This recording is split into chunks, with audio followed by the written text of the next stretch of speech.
Hi, Scorpio and Scorpio Rising. Here is your horoscope for April 2025. I'm Astrologer Joseph Anthony. All right, we're in the middle of massive change, as you are, I'm sure, are well aware of. And we are just coming off of a couple of eclipses that happened in March that are going to shake things up. And one of them is a solar eclipse that occurred on March the 29th in the 6th house for many of you. And Neptune has entered Aries for the first time in 165 years. So there's a lot of activity this month in this 6th house, and I'll explain what that all means. We also start off the month with Venus retrograde and Mercury retrograde, which is the past, and they're all tightly aligned here in the 5th house, and I'll explain all of that as well. But this month is really about changing up your routine. It's about new people coming into your life. And there is an alignment towards the end of the month that is a little tricky because it involves your ruler, Pluto, and your co-ruler, Mars, which are going to get entangled with each other. So there's a bit of, let's say, emotional drama or a bit of discomfort here, the second half of the month. But, you know, we're in the middle of this massive change and everyone is feeling it. So if you're a Scorpio sun sign or a Scorpio rising, this is a general, very general overview using Western astrology, the tropical system. So again, your birth chart might be completely different, and your birthday obviously is going to be different. So again, I'm just giving you a little bit of a broad view of what these planets are suggesting for the month ahead. So anyway, we start off the month, we have the sun going through Aries. Okay, so we're in Aries season. And the 6th house for many of you has a lot to do with your daily routine, your health, your well-being, your caring for others, such as animals, or, you know, caring for people's health in some way or some regard, or for your own health. So the focus is primarily on that because the sun really does shine its light in the houses, and it basically shows us what's going on. Now, your co-ruler here, Mars, is also in Cancer, another water sign like yours. And we start off the month with all these planets in Pisces, which is also a water sign. So it starts off a bit favorable. Let's put it that way. The energy seems to be favorable. You seem to be more motivated, or, you know, the desire to change is definitely very strong, especially since we had that solar eclipse right here. And Neptune in the 6th house is very interesting because Neptune represents the spiritual realm. And here it is in Aries, the self. So either you're becoming more self-empowered with your daily routine, your work, or having to do with health matters, like you want to improve your physical health or want to change your physical health in some way. So this is going to be the theme for April, but this will stay here for at least a couple of months before it retrogrades back into Pisces, which will be over the fall season. So anyway, take advantage of the energy while it's good, because it's also making an alignment to Pluto here, and a favorable alignment. So there's many changes coming beginning in April that either involve your home life or your daily routine that you need to focus on. Okay, so we also see Uranus in the 7th house. It's been changing up all of your relationships. And it's going to continue to be a factor this month as it interacts with some of these other planets, all right? But as we start off the month, we have Mercury beginning to go direct on the 7th. So there it is in stationary position, and notice it is conjunct the North Node. So you feel destined to do something, and you want to express yourself. This is in the 5th house of love, creativity. This represents children, speculation, gambling, and having more fun. So you might find yourself with all kinds of ideas and epiphanies about having more fun or interacting on a very creative project that now can be moving forward. Okay, I hope that makes sense. Especially with the North Node. The North Node is what we're striving for.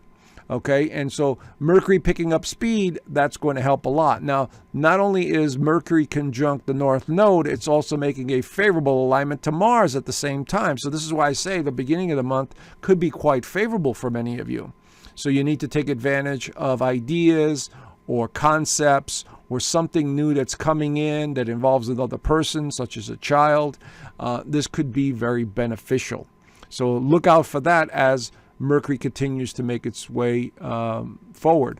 Now, the full moon this month is going to be in the sign of Libra, right here in this 12th house. And it'll be opposing the sun. So the 12th house and the 8th house are the houses that represent the spiritual realm and the psychic realm. And the 6th house is the house that represents the foundation, the daily routines, that you're doing on a regular basis, your physical well-being. Now, this is in Libra, the sign of relationships. What makes this one so tricky is that, again, it's going to be squaring Mars at the very high point of your chart, creating this T-square alignment. This always brings in a little tension. So this one is, it's going to be charged up a little bit more with energy involving a person, another person. And it may have something to do with their well-being, their physical well-being, or their mental well-being. So, I'm not saying it's you, but maybe you know of somebody that's close to you or somebody in your family that's having some health issues, or is having a nervous breakdown, or, is having trouble with reality, that kind of stuff, okay? So this could also be stress at work. Maybe you're overdoing it at work. You want to achieve, you want to accomplish, you want to get things done, and you're overwhelming yourself. So be careful during this full moon, because it's going to be very strong, and you might feel like Superman or Superwoman, but then your body's going, hey, slow down, you're putting too much stress on me, okay? So keep an eye out for that full moon there. Now, about an hour later, Venus starts to go direct as well, right there. And Venus is also joined by Saturn right there. So we're seeing a lot of activity in this 5th house. So something new, something about a relationship, something about a business partnership that can be causing a little bit of stress or undue, complications in some ways, can evolve here, because Venus is running right into Saturn. Saturn is the restrictor. Saturn is limitation. Saturn is how bad do you want it? You're going to have to put a lot of effort into it, kind of mindset. So maybe you have a project that you're working on, and, you're like, oh, we keep running into obstacles, and, we have to fix this, we have to fix that. That's the kind of energy I'm talking about. So be very aware of this, okay? And so this could be another little bump in the road around that full moon. Now, Mercury enters Aries on the 16th. Aries, energy is very feisty, very get up and go, got to do it now. I'm going to speak my mind. And as you can see here, runs right into Neptune. So here we have an opportunity to analyze all the small details and become more aggressive in a sense. Mercury in Aries is about action, speaking your words, writing them down, analyzing all the small details. Now, if you're an artist of some kind, this could be really beneficial for, anything that related to creativity, because Neptune's involved. The other thing it could represent is you really focusing your attention on your health, your daily routine, or, focusing your energy on pets. That is a very possible here as well. But whatever it is, it's going to drive the energy up. So the second half of the month, the energy level starts to go up. And because we have the planets coming out of retrograde, and we have Mercury now entering a very feisty, quick sign. It improves even more when Mars enters Leo on the 18th. There it is right there. Now, Mars in Leo is very aggressive. Mars in Leo is very creative. Mars in Leo wants action. It wants to move forward. It wants to create. It wants to challenge itself. And Mars is your co-ruler. So for the next 6 weeks or so, it's in your 10th house of career. So many of you are going to be focusing your attention on your businesses or your job, or, getting out there and being seen and being heard, and a very creative side. But now we have a very tricky alignment that's coming into being here. Mars is going through Leo, which is great, but then it starts to oppose Pluto, your ruler. You see that? 3 degrees, 0 degrees. Now, this in astrology terms, symbolism, is a lot of tension. Mars and Pluto, this is like a warrior going up against another warrior energy. It's conflict, it's inner turmoil. And this is about the 4th house, the home, the feeling, and the foundation versus career. So for instance, this could have something to do with family dynamics. It could have something to do with your home life. It could have something to do with real estate matters. It could have something to do with, authority figures. And this is where it gets a little tricky. Now, this energy is very motivating. You'll definitely feel motivated with all this energy, especially since Mars is going to be making an alignment to Neptune and Mercury. You'll be speaking your mind for sure, but it is, I have to just warn you to be cautious, because this is very explosive, unpredictable energy. So we have to just pay attention to what's going on around us. Now, on the 19th, the sun enters Taurus. And when it does that, it lights up the 7th house of relationships, which is great. But notice it makes a square right to Pluto and Mars. So we have another T-square developing here. This one could be a financial one, or this could be a business partner or a partnership that is a little rocky or is causing some turbulence. So be very mindful of all this now, because the energy has shifted from the 6th house of daily routine and details now into the partnership sector. And so, maybe there's somebody in your life that's really bothering you, or, you have to attend to, or there's financial dealings that you're dealing with here, because Taurus and Scorpio both represent financial matters.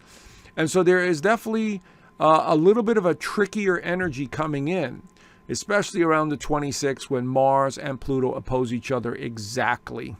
And so now we're seeing a lot of tension in the air here. So from the 19th on till I would say about the 28th of April, I would be very aware of the people around you in your life, the ones you're dealing with, because this could cause explosive energy in some way with career or home life. Okay, and definitely, the sun is still in the mix. And then we have the new moon at the end of the month on the 27th, highlighting the 7th house. And so this could have something to do with another person or meeting somebody new that could help you. Maybe there are some legal matters on the table, because the 7th house also represents legal matters. I hope it's not. But again, I'm just throwing out possibilities here. And so this could be somebody new that comes into your life that you meet through work, or maybe a home situation. But this is an opportunity. So new moons are opportunities for the next 2 weeks to meet new people and new situations. That's what I'm getting at. So it really depends on your own personal chart. Anyway, there's the brief overview. If you want to know more, I do an extended version of this, as you can see here in my Inner Circle community. And so you'll get a little bit more information about the alignments that are taking place. I also do the weekly astrology overview every week, and the members really do seem to appreciate that. I teach astrology, and of course, every Sunday we do a Zoom call where I interact with people, and they get to ask me questions. They send me their charts. I go over some of the stuff that they want to know. And so we're one big happy family over there. Anyway, if you're considering joining, I left the link down below. There's a free 7-day trial, so there's no obligation. Check it out for yourself, and I look forward to talking to you soon, all right? So have a great month, and I will see you soon. Bye for now.